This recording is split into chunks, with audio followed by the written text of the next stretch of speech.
Hello, everyone, and welcome to Your Mind, Your Reality, Your Results, a weekly show where I talk with an expert in the field of mindset so you can switch your mindset and get the amazing results that you want. I'm so happy to be here with Bob today. Welcome, Bob. Thank you, Leah. Thank you. And I appreciate you making this work. I know we had a bit of a scheduling bump for your audience. That was my fault. So thank you for that. Oh, totally my pleasure. This is life, right? It totally happens.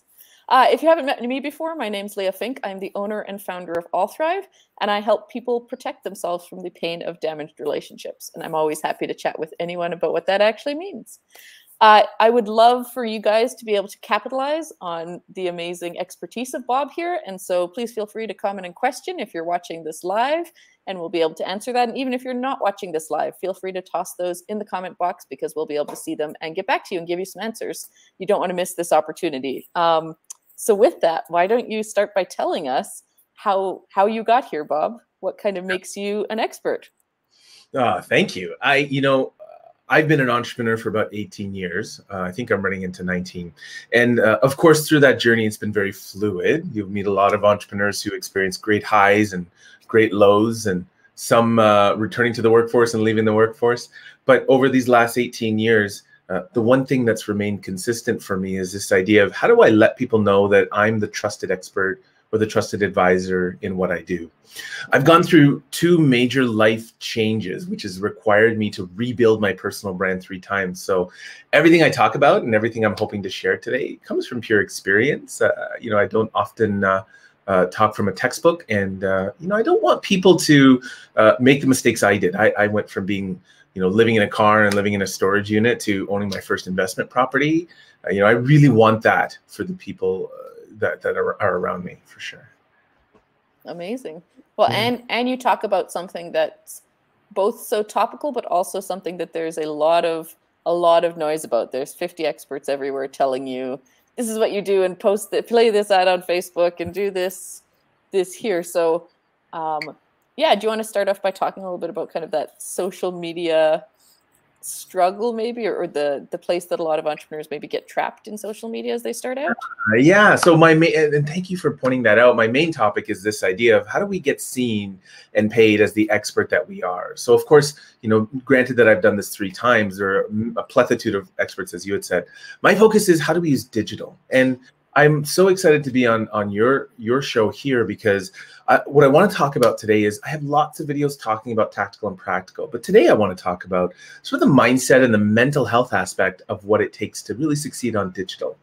And so, one of the things I share with the world, I can't think of a better way of saying come out, but I came out back on my birthday in June to share with the world that I've been living with Tourette's with a comorbidity of ADHD. And I think, I really focus on the ADHD side because you can appreciate how that neurodiversity aspect, social media can be very dangerous, in fact, very addictive. And I will tell you, I've lost opportunities and lost a lot of relationships over my addiction with social media. So over the years, I've really built this idea and this platform or this coaching program around how do you succeed on social media while not getting caught in the dopamine traps that exist there. So that's my main subject that I love to share. Yeah, well, I totally feel you because I know I've had a bit of internal struggle of posting on social media, feeling like I need to join it as an entrepreneur. And obviously you have to have some sort of digital presence, but also, not wanting to contribute to being a place where people are going to fulfill maybe unhealthy habits and just for that dopamine rush, you want to genuinely help people. And I think most people as entrepreneurs, they're out there to share a good message, share their expertise. I mean, you've talked about when we met before, you talked about how sad it is that you could put years and years into your learning, whether that was as an entrepreneur or as an employee, and then you come out here and no one trusts you or no one knows you. So they don't take value. They don't value that experience. They don't want to pay you for it. So, or worse, someone else who's doing what you do, but maybe has much, much less experience, or maybe even skill set, is succeeding because they figured out how to use the algorithm in a way that benefits them, for sure. Yeah. And I think one of the biggest struggles is we talk about this dopamine hit and this idea around addiction, but I think one of the core factors in that is a lot of entrepreneurs I start working with and I meet align this idea of self-worth with social media success. And I think the big challenge there is we are all experts in what we do. But what we can't get caught up in is this idea of vanity metrics. This idea of, well, you know, Leah, I've got an amazing message and nobody's listening to me because I have 4 likes. Well, keep in mind, one of the things that platforms like Facebook, TikTok, Instagram, what they don't talk about is this idea of there are thousands of people creeping you and there are thousands of people viewing you. And just because they don't engage with you doesn't mean the knowledge that you're putting out there isn't resonating with them. I'll give you an example. You've probably experienced this, Leah, but I can't tell you how many times when we were able to participate in the real world and go to live networking events, when I'd meet someone and I'd say, hi, I'm Bob. And they'd say, oh, I already know you. I love that post you did last week on this topic. And I'll think, but they didn't like it or engage on it. What happened there?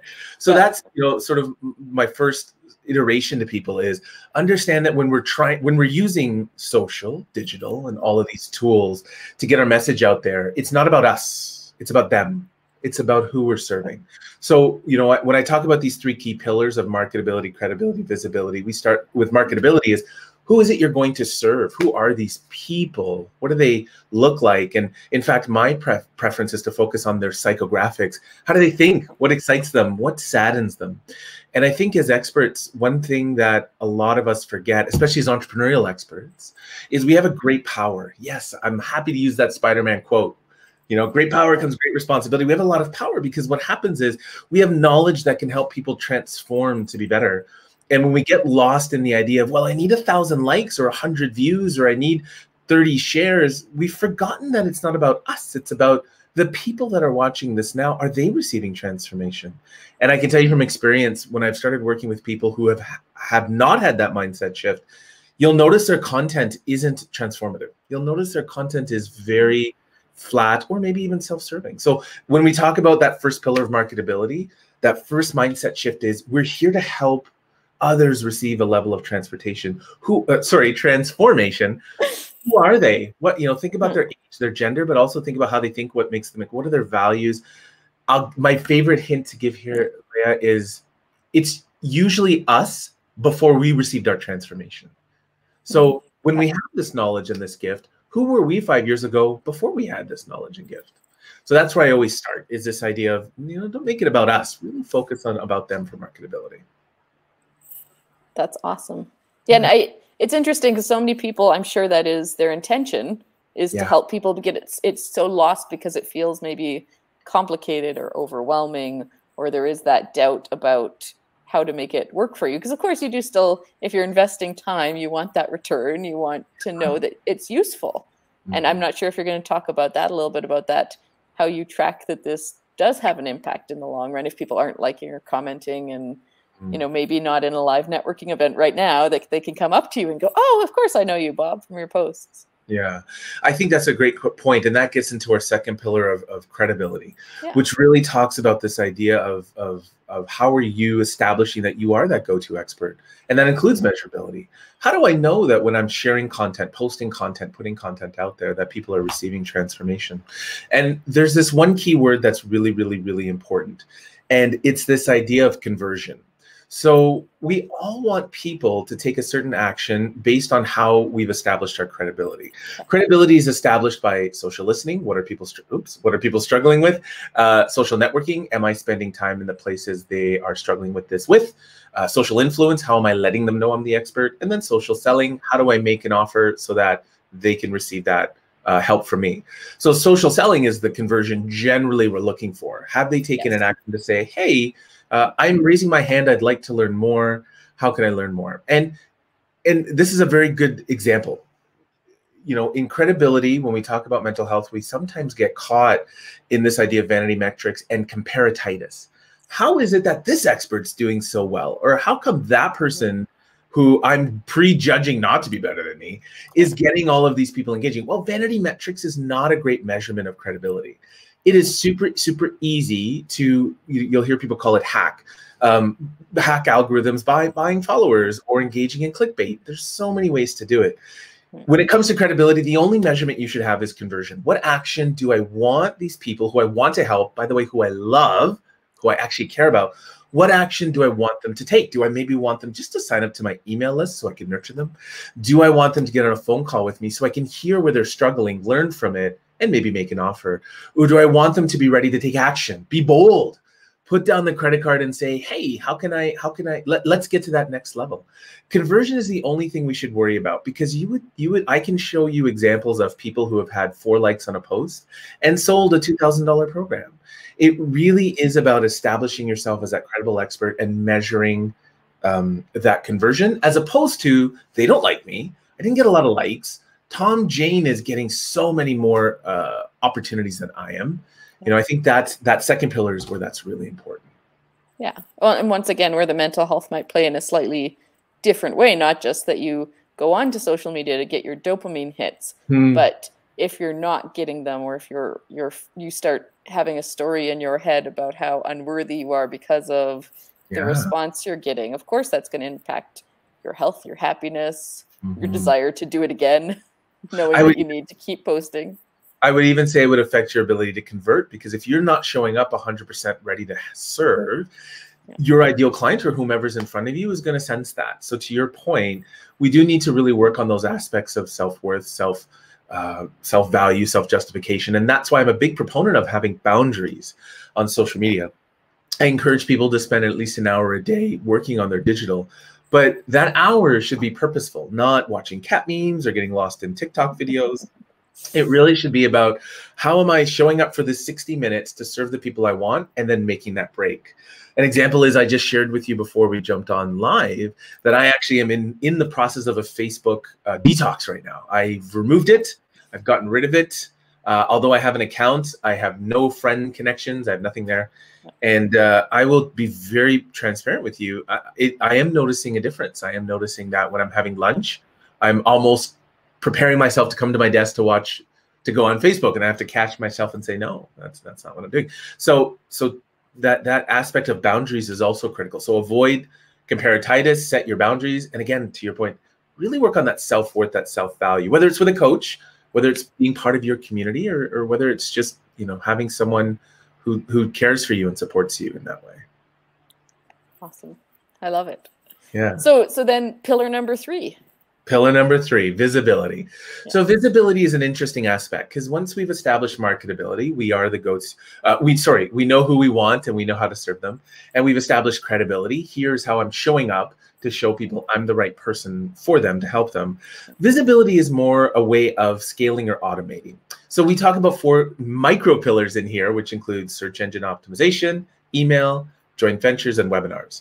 The goal is, how are we now taking this 1 hour that you're spending on social media and focusing that more on serving people and creating content that's somewhat automated? How do we create webinars where people can jump on either live or automated, pre-recorded, and learn more about what we do? How are we looking for joint ventures, partnerships with amazing people like you, Leah, that have a community that, create a win-win experience, but most importantly, share our similar values? Joint ventures often go awry when you're looking for someone with a lot of vanity metrics and not a lot of, wow, I love Leah's content. She really speaks to me. I wonder if we could find a way to work together and collaborate.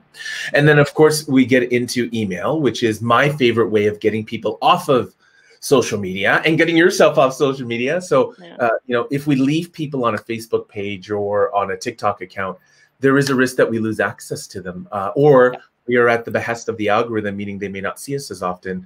How are we bringing people into an email realm or text SMS realm to nurture them, to have regular conversations, to share insights, to give them special value that they can't get on social media from us? And then, of course, SEO. And when I talk about search engine optimization, I mean it in a very simplistic way, not in a very sophisticated coding matrix sort of way, but more in the realm of, how are we creating keywords or key phrasing that our customer is saying, language they're using? How do we find that and then embed that in everything that we do socially? So when you think of those 4 micro pillars in visibility, now you can, establish those formats, have traffic or have ideal people coming to you, following into the conversion process, and allowing you not to worry so much about outreach and connecting with people, but now focusing more on, how am I leveling up my skill set? How am I leveling up my client skill set? So visibility becomes that growth and scale tool. Yeah. Yeah. No, that's a really important piece. And you know, I think a lot of people are talking about this now, is this idea of, yeah, you can lose people on social media now.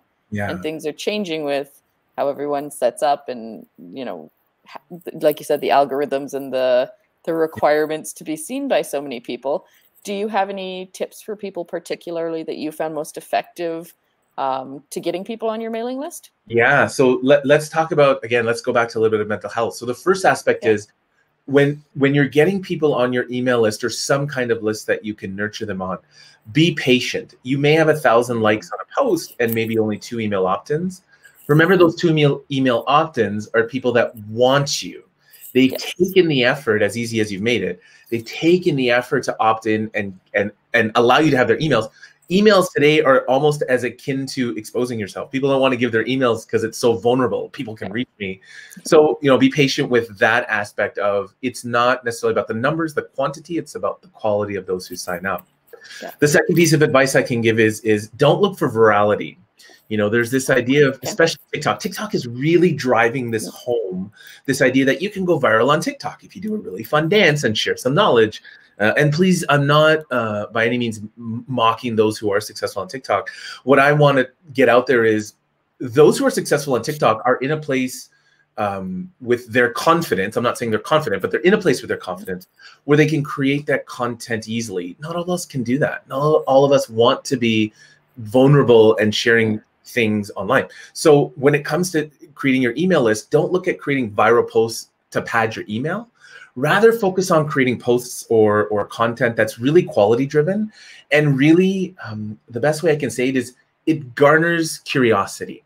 So I know there's a lot of people who say, put everything on social, be all out there, give everyone everything. And certainly that's a great methodology. My preference is that, how do I give them enough so that they're curious? How do I give them enough so they're like, wow, that's a really great thought. I'd love to hear more. And that could be just a post that's, you know, a paragraph long that says, if you want to know more, please subscribe to my email and I'll happily give you that information. So that's number 2. And then the final thing I want to share when it comes to email lists is, don't be afraid of unsubscribes. You know, I meet experts who say, Bob, I took 3 unsubscribes today and no new subscribers. Understand that that is amazing data. That tells you that either something's not working or those people were not ideal audience members. It's totally okay if they've unsubscribed for you to let that go. If you're consistent in what you do and they realize they've made a mistake down the road, they'll come back if they're the right ideal audience. So it really is about, you know, understanding that it's not about the numbers. Be okay with unsubscribes, and don't go for virality, go for curiosity, for getting people onto your email, the best people on your email. That to me is the best way to succeed. Yeah. No, those all make a lot of sense. And of course, having a good, interesting lead magnet is really the epitome of that, of here's something that people are so interested in that, like you said, they're willing to give you the gift of their email so they get one more thing in their inbox every whatever period you I love that you said that. Yeah. So lead magnets, tripwires, which are lead magnets for money. There are a variety of ways you can encourage people to do that. Here's been my newest philosophy. I think that lead magnets, tripwires, and reasons to, you know, such as that are wonderful to have. But I would ask yourself, if you're creating these lead magnets and tripwires, you know, are people, first of all, are they consuming it? How are you sure that they're consuming it? And number 2, if you can go through that process of creating a really beautifully graphically designed trip magnet or lead wire, what's to stop you from not just making that a post of curiosity and then driving that to their email? I'm a huge fan of creating less. I've taken this idea of minimalism in digital. So, you know, when we create lead magnets, those are great. But when we're emailing stuff and giving people stuff and PDFs that they may or may not read, and then they're getting our emails. My goal is, well, how can I minimize that? I'm a busy solopreneur. I really want to help people, but I don't want to get in. Again, as a neurodiverse person with ADHD, I don't want to get into the overwhelm or not cognitive dissonance, but I forgot the name. But the idea of trying to create something and not succeeding. Whereas I can take that, put it in a post, take the first paragraph, put it somewhere to garner curiosity, and then have people sign on and get the rest. So to your point, lead magnets are great, but I always ask, can we simplify it? Is there a way to make it a little bit more easier for us to execute and our ideal audience to consume? Excellent. So I'm curious with this hour, that you're putting to social media, or not social media, but like online content. So that includes your mailing list, that includes everything. How do you break that up? What do you recommend for people? Is it one post per thing per day and an email every week, or what would you say is really effective? That is an amazing question. You're amazing at these questions. Okay, so the idea here is you want to spend those 60 minutes looking at 3 key factors. So we start those 60 minutes, the first 10 minutes, looking at market research. So if you're already doing something, that means looking at your analytics, looking at your email analytics, looking at people engaging on your posts. Who are they? What are they saying?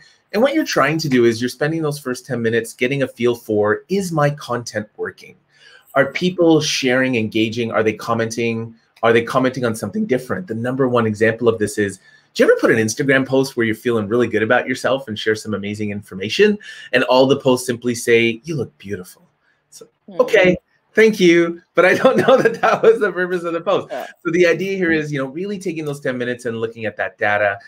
I often encourage creating social posts in this 10-minute time frame that are polls or question-based, because again, this is a great time to garner this market research and understand what your audience needs. And it's important to keep it consistent. So again, I say 60 minutes a day, but this part doesn't have to be done every day. But it's important to keep it consistent because your audience will always evolve. Your audience will always change. And in fact, you may even start noticing a drift in a new type of audience come in. So that's the first 10 minutes. And then we spend the remaining, I'd say the next 30 minutes creating content based on that market research. So people have said this, people have responded to this. I usually love starting with either a blog. Now, not everyone can write a blog in 30 minutes. I'm just a verbal vomit person. I can just get it out and then format it. So either a blog or a video. And so you can create the blog, and the blog can be the script for the video, or you can create the video and then transcript of the video can be a blog. So you spend that time and really invest, or maybe it's the full hour, create that information. And then you spend the rest of the time remaining, so that's about 20 minutes, breaking them into pieces for digital. So if I've written a blog and I've got about 3 key points and maybe 6 or 7 paragraphs, what I want to do is I want to figure out what Marie Folio calls tweetables. So what are the juicy components of that blog that I can put into a social post? So you're spending the rest 20 minutes putting that out there. So here's that teaser, that curiosity that drives people to your blog, your on your website. You're thinking about, can I create video clips, little TikToks or little Instagram reels based on that tweetable? So instead of me just using text, can I talk about it? So on my blog, I'm going to talk about 3 ways that you could not embarrass yourself at a family party. Start with dressing appropriately. And for the next 2, head over to my blog. So, you can really, really create that and put that online. Now, this takes a rhythm, Leah. This doesn't happen right away. This is a rhythm that you get into. So the first time you take my suggestion, it may take 90 minutes or 2 hours, and that's okay. But by spending this time daily, you're ensuring that you're remaining consistent on platforms. You're up to date on what's happening. You're only investing business time, boundaried business time online and not cat memes, so that you can then spend the rest of the day at peace, knowing you've done your digital and working on the things that really matter. And granted, some people will use that hour and do their work for the whole month. They'll schedule their whole, or even week, they'll schedule the whole week in that one day. And then the rest of the 4 days, they spend that 60 minutes just doing market research or perhaps engaging in communities. So that I like to break that down in market research, creating one big juicy piece of content, and then little crumbs from that big piece of content. That's how I encourage usually what we do every 60 minutes, every day, excuse me. Yeah. And then in that time, would that include also the opportunity to, reply to people who are engaging with your content? That would be part of that. That's a half hour, 20-minute piece at the end extra. That's a really good point. I usually do that outside of my 60 minutes because here's a little bit of a little trick. Most algorithms, I know this is Instagram and TikTok, most algorithms, when you engage with people, so before you start your 60 minutes, to your point, do that engagement, talk to people, then create your content and put it online, and then go back and do more engagement. What that does is that tells most social media platforms, hey, Bob is engaging and people are engaging back. It's sort of an ethical hack, because what you're doing is you're showing the algorithm you're engaging. You're also showing the algorithm you're encouraging people to stay on their platform because you're creating content and putting it on their platform. So thank you for pointing that out. Start with replying to people right away. create the 60-minute flow I've suggested, and then go back and see if there's continuous engagement. And then that's going to show algorithms that you are worthy of them showing you to even more people. That goes back to our visibility pillar. Yeah. When I would think that also go back to the value you're providing for the people who are engaging with you. You want to reward them for saying and be able to connect with them on a deeper level. So of course, I love that idea. Absolutely. I'm just curious because you did bring it up about that piece of, you know, as a woman, maybe you did an amazing video and instead you get the, oh, you look good today. Or on LinkedIn, I've gotten hit on LinkedIn, which is so awkward. I didn't need to make it gender based because I've had it too. Like, and sometimes it's mostly my mom. So handsome, Bobby. It's very good. Okay, mom, thanks. So sorry, I didn't mean to make it gender specific. Yeah. No, well, I was curious if you do see gender trends, if that's something there's a strategy that's a bit better in this way or not, or do you see it as a pretty even playing field for how people should reach out or get responded to or anything like that? Yeah, that's a really great question. You know, my logic is this, you know, I have this optimistic view of the glass is fully full. So I believe regardless of gender or transgender or anyone with even a fluid gender sort of definition, I think any of us can succeed online. I will fully admit there is, I'm not going to base it on a gender, but there is a type of user that sometimes can focus on another particular gender's anatomy, which is unfortunate, right? I think the idea here is, you know, this is the one thing that does sadden me about platforms is with all of the AI algorithmic successes it's had, it's never given, I'm going to focus on genders, okay? So it's never given women a way to push a button to say this guy's a pig. I'm really surprised that all of the things that we can do, they put it back on women. Well, just block them. Well, just report it. Well, hold on. You know, this is pretty clear that what they're saying is inappropriate. Do you really want this user on their platform? I guess from a business sense, somehow they have some value. But I will admit that's something that's really bothered me. So I try and come from an optimistic point of view of saying, you know, if you talk to the right people, only the right people will find you. The content that you create really brings in the audience you want. But sometimes you're right. You just can't control the trolls or the haters or the inappropriate folks. That would be, you know, if I ever had I'm going to call it the Richard Branson funding. If I ever had the Elon Musk funding, that's the one thing I would advocate for is why don't we have this button? And I could appreciate that people can misuse it and it can be misunderstood, but you know, some of it's really obvious. Like you could look at a comment and there's no misunderstanding that. But of course, again, then people argue it's against free speech. I don't know. There's a whole back and forth. I'm trying to come from a point of view of saying, hey, you know, if you can just focus on the creating the content for the people that you want, you will attract those people. And for those that slip in that shouldn't be in, you know, that's where we've got to use the block report feature, which again, in my humble opinion, isn't as powerful as it should be to keep women safe online. So, yeah.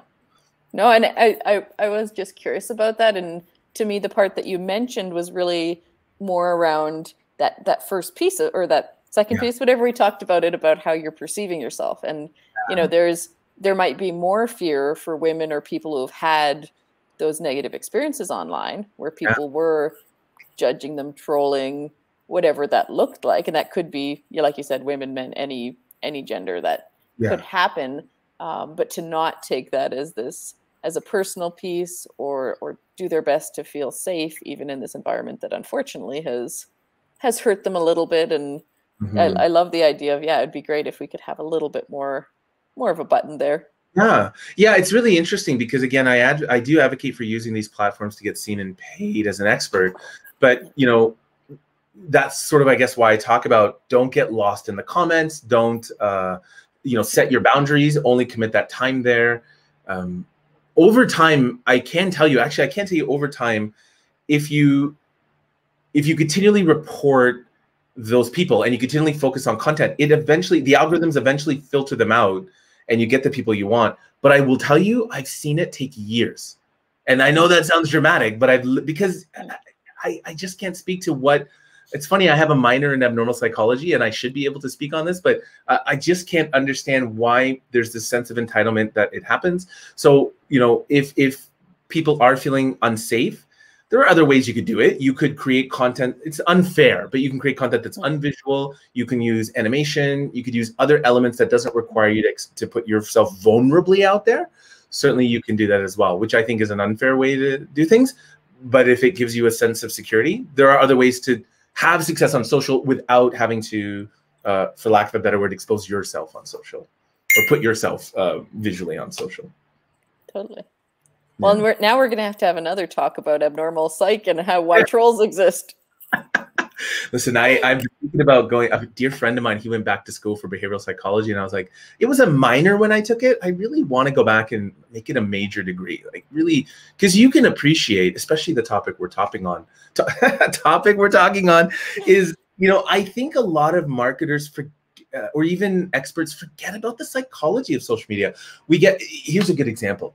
I fully admit I'm this person, so this might be hypocritical. A lot of us don't really care about our privacy online. People will say, don't do that. They're gonna, and I'm just thinking, I don't really have a lot to take if they want it. So you know, the same thing sort of applies to psychology. We willingly give our mental health to these platforms. I have made a conscious effort, especially over the last year and a half with COVID, to try and negate that, minimize that, and then speak out and advocate on that, especially for neurodivergent people. But my Facebook detox just started a month ago. So even for me, it's been this this radical change. So I think it's an important topic of how much of our mental health are we giving up for these dopamine hits? We think, oh, this is great. It's a lot of fun. It's a lot of pleasure. There's always, you're giving something up. You're giving something up every time. There's truly, I can't say there's always a great benefit without some level of sacrifice. So totally, that's my rant. Yeah. That makes a lot of sense. I know we could rabbit hole down there for quite a while. We're coming up to the end of our time here. Bob, if people have listened to you, and I've certainly really enjoyed this, and they're going, man, this guy has given a new perspective, because I don't think this is a perspective people always have. They get people saying, I use Facebook ads this way, or don't use, you know, whatever. But I really appreciate your way of framing both the mental health, how to perceive it, right? That mindset that this show is all about. If people are interested and want to get in touch or learn more about this, how could they do that? So I would love for them to email me. It's bob@bobminhas.ca. And I think you said I can put it in the chat. We're going to put it in the comments. Yep. Perfect. But I will tell you, I've really been having a lot of great chats around neurodiversity and mental health. And some friends of mine have been discussing burnout on Clubhouse. So if your viewers are watching, they certainly can connect with me on Clubhouse at Bob Minhas, and I'd certainly invite them to some rooms. But here's the thing. I think we've shared a lot of amazing knowledge here, but not everyone can maybe process it, or maybe people have been listening while they're driving or taking care of their family.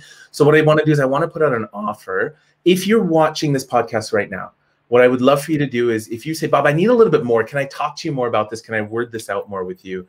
Send me an email, bob@bobminhas.ca. I will give you a free 30-minute session. But here's the catch. You have to say you saw me on Leah's podcast. Otherwise, I'm not going to know you from a stranger. So put that in the subject heading or in the email. Say, hey, Bob, I heard you on Leah's podcast. You can say you love me or not. That's your option. But I'm still going to give you that 30-minute window to just talk about how are we using social media to establish ourselves as the go-to expert, getting seen and paid. And then I'll add this little element of, but setting boundaries and making sure we're not losing ourselves in this process. Well, that's awesome. It's a very generous offer. And I certainly think people should capitalize on that, because that is the opportunity just to talk through this with someone, which obviously is usually a bit more of a paid opportunity. So yeah, I just want to thank you so much for being here, Bob. It's been a true pleasure, and thank you for your time. Thank you, Leah. This has been great. Awesome. And thanks everyone for watching. Take care.